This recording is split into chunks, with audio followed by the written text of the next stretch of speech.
5해 전 딸을 팔았던 그 손으로 아버지는 오늘 딸을 찾으러 왔다. 그런데 그 딸은 이제 영영 자신의 딸이 아니라 했다. 경신년의 흉년은 유독 혹독했다. 봄 가뭄에 이어 여름 장마가 논밭을 휩쓸고 지나가니 그해 가을 김서방네 곳간에는 나달 한 톨 남지 않았다.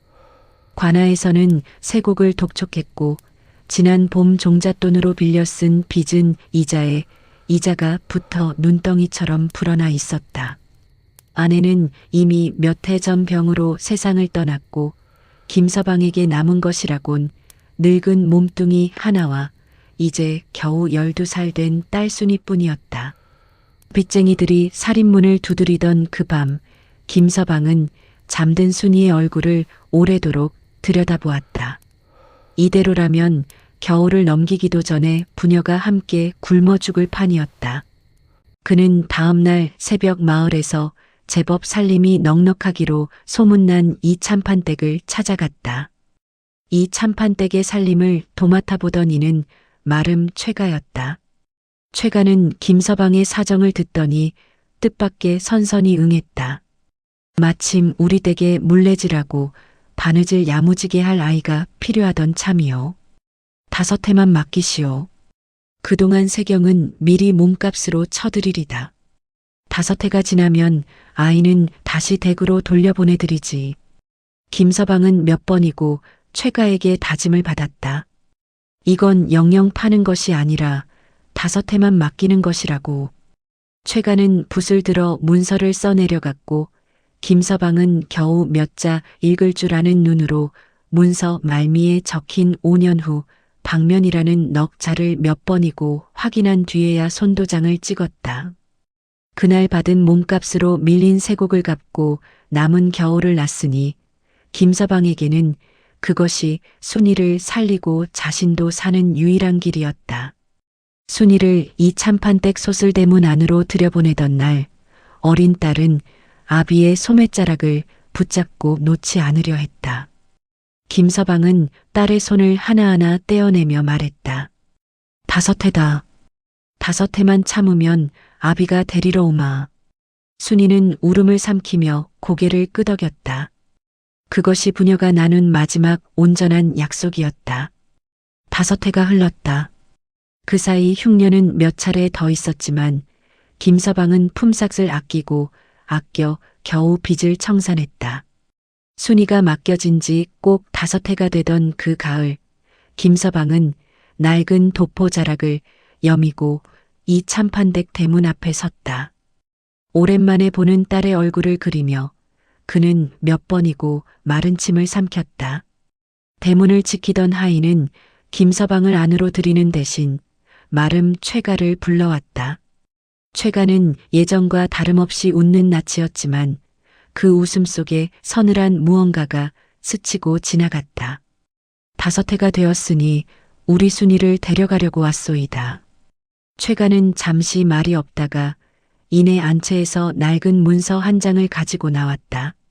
그가 펼쳐 보인 문서에는 김서방이 기억하던 5년 후 방면이라는 문구 대신 영영 이 참판댁에 속하는 노비로 삼음이라는 글귀가 또렷이 적혀 있었다.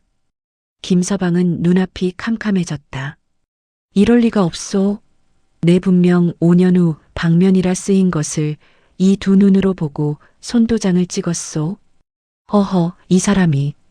관아에 등록된 노비 문서가 여기 이렇게 버젓이 있는데 무슨 헛소리여. 그대가 잘못 기억하는 게지. 최가는 태연히 문서를 접으며 말했다. 관아의 노비 안에도 순이는 이미 이 참판댁 세습 노비로 등재되어 있다고 했다. 김서방은 그 자리에서 무릎이 꺾였다. 딸을 만나게 해달라는 그의 애원에 하인들은 못 들은 척 등을 돌릴 뿐이었다.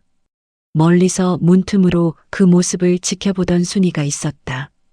5해 사이 몰라보게 자란 딸은 아비의 절규를 들으면서도 차마 뛰쳐나가지 못했다. 노비로 산 5해 동안 순이는 이미 여러 번 매를 맞으며 내 몸은 이제 이 댁의 것이라는 말을 귀에 못이 박히도록 들어온 터였다.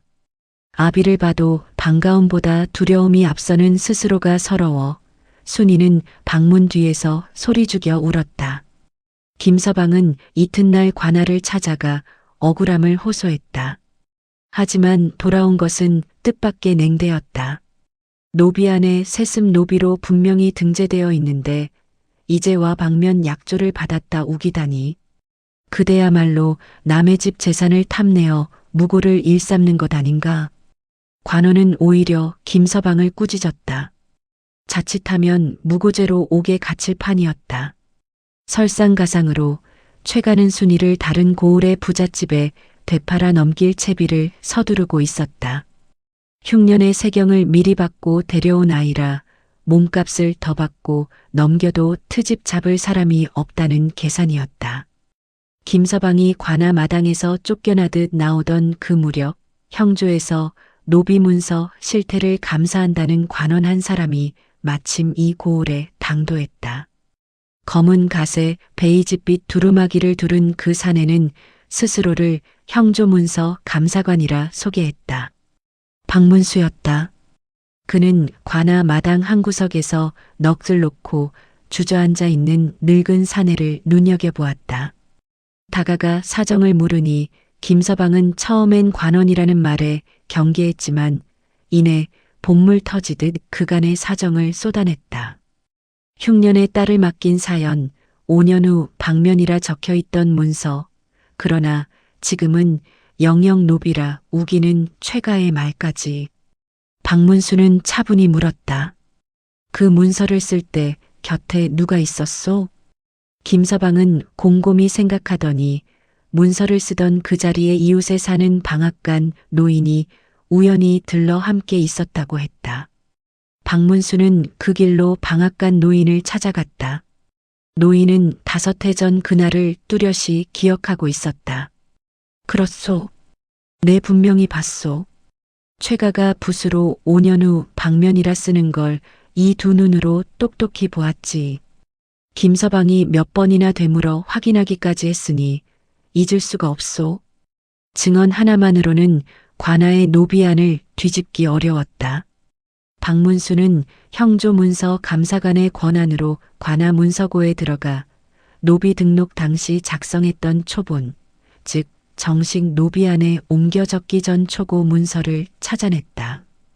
관례상 초본은 정식 등록 후에도 한동안 폐기하지 않고 보관해 두는 법이었다. 낡은 초본과 지금 최가가 내세우는 정식 문서를 나란히 펼쳐놓고 보니 과연 이상한 점이 한둘이 아니었다. 초본에는 5년 후 방면이라는 구절 자리에 희미하게 긁어낸 흔적이 남아 있었고 그 위에 영영 속함이라는 글자가 덧씌워져 있었다. 게다가 덧씌운 글자의 먹빛이 다른 글자들보다 미묘하게 짙고 새로웠다. 박문수는 형조에서 데려온 필적 감정에 능한 서리를 불러 다시 한번 대조하게 했다. 서리는 돋보기로 한참을 들여다보더니 고개를 끄덕였다. 이 넉자는 분명 나중에 다른 붓으로 덧쓴 것입니다. 원래 글자를 칼끝으로 살살 긁어낸 자국이 종이 결에 그대로 남아 있습니다. 증거가 갖추어지자 박문수는 곧장 이 참판댁으로 향했다. 최가를 불러 초본과 정식 문서를 나란히 내밀며 물었다. 이 초본에 남은 긁힌 자국은 무엇이오? 어찌하여 5년 후 방면이라 쓰인 글자가 영영 속함으로 바뀌어 있어? 최가의 낯빛이 하얗게 질렸다. 그는 처음엔 모르는 일이라 잡아댔지만 서리가 짚어낸 긁힌 자국과 먹빛의 차이 앞에서는 더 이상 발뺌할 수 없었다. 결국 최가는 무릎을 꿇고 실토했다. 흉년으로 노비를 새로 들이기 어려운 시절 몸값 싸고 손 야무진 아이를 오래 부려먹으려는 욕심에 문서를 몰래 고쳤다는 것이었다. 5해가 지나면 순이를 돌려보내야 하는 것이 못내 아까워 초본을 슬쩍 손봐 정식 문서로 올릴 때 아예 영구 노비로 둔갑시켜버린 것이었다. 이 참판은 그간 집안 살림을 최가에게 맡겨두고 이런 사정을 전혀 몰랐다며 뒤늦게 얼굴이 하얗게 질려 최가를 꾸짖었다. 박문수는 초본과 정식 문서 그리고 서리의 감정 결과를 근거로 관아의 노비한 기록을 바로잡도록 했다. 순이의 이름 옆에 적혀 있던 세습 노비라는 글자는 지워지고 원래 약조대로 5년 기한 만료 방면이라는 문구가 새로 올랐다. 그날 오후 순이는 5해 만에 처음으로 이 참판댁 대문을 나설 수 있었다. 대문 앞에서 초조하게 기다리던 김서방은 딸의 얼굴을 보자마자 그 자리에 주저앉아 오열했다. 순이도 더는 두려움에 아비를 외면하지 않았다. 부녀는 대문 앞에서 서로를 부둥켜 안고 한참을 울었다. 최가는 문서 위조와 노비 착취의 죄로 관아에 끌려갔고 이 참판댁은 순이의 5해 치세경을 뒤늦게나마 챙겨주며 지난 세월에 대한 미안함을 대신했다. 김서방은 딸의 손을 꼭 잡고 돌아가는 길 몇 번이고 뒤를 돌아보며 중얼거렸다. 5해다. 5해만 참으면 아비가 데리러 오마했는데 늦어서 미안하다 순이야. 순이는 그저 아비의 손을 더 꼭 쥘 뿐이었다. 흉년이 앗아갔던 5해는 돌아오지 않겠지만 종이장 한 줄에 새겨졌던 영원한 굴레만큼은 그렇게 풀려났다. 구독과 좋아요 부탁합니다.